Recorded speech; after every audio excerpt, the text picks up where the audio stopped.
بموي ولدنين كقصة حساسية بس نركض كنا محل زينكنا زواجنا. مجالات براوة ومجال حبات كتيرسن ما بقبلات كفوفر قلب الصومالية وأنا مجال أدخل حون والله اسموين تاريخي وشو كتيرسن حبت مجالات براوة وحوصل بالحيس تجا ضد بدني وكسر صفر وبلد طلق يدي بدها وحين كم التهي ووها كوها بون بالحيس كسيدا يشيء يعني ديوجو كنا المجالات دي.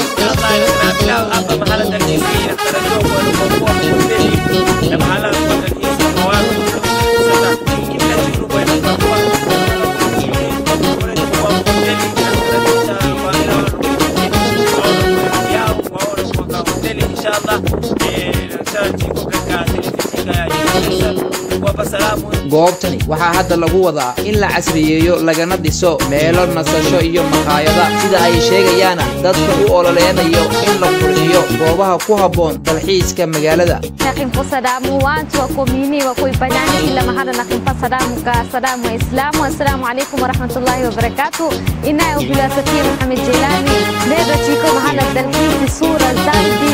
nangalani mbele numa tiwana tabada kila mahada nangalani amni watu wingi tilo ama watu mawabdana kinendo nasi amni kila chintu mahala sura jabi sura watu wasuka kwa ibanyani watu wakadiri ibati ibanyani dani ama muhiminu si muhim sura tawada kila chintu barwaqa ikwani nakumala kharashik wakati zingine nantini kwa jisi ni bahdilati kakitu na kakinu watu ibanyani na kanambia tafadhal udani tinu wakani tinu mtindini takhadir kwa sinite watu wengine kwa wana kwa ibanyani watu wengine tawakzalilo hapa kwa nakima kila chintu sinindeni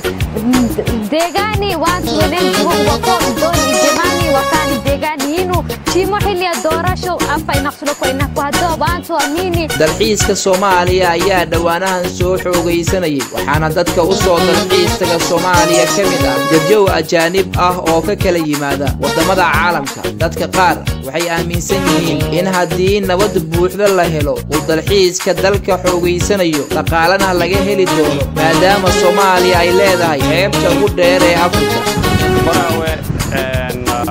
waxaan ku sugnaa ilaa 3 maalmood aan ku sugnaa magaalada aad ay soo jiidatay waxay leedahay xeebado qurux badan goobo taariikhi ah waa magaalada dalxiis ku fiican waxaan aad uga helay sida xeebteedu ay nadiif ku tahay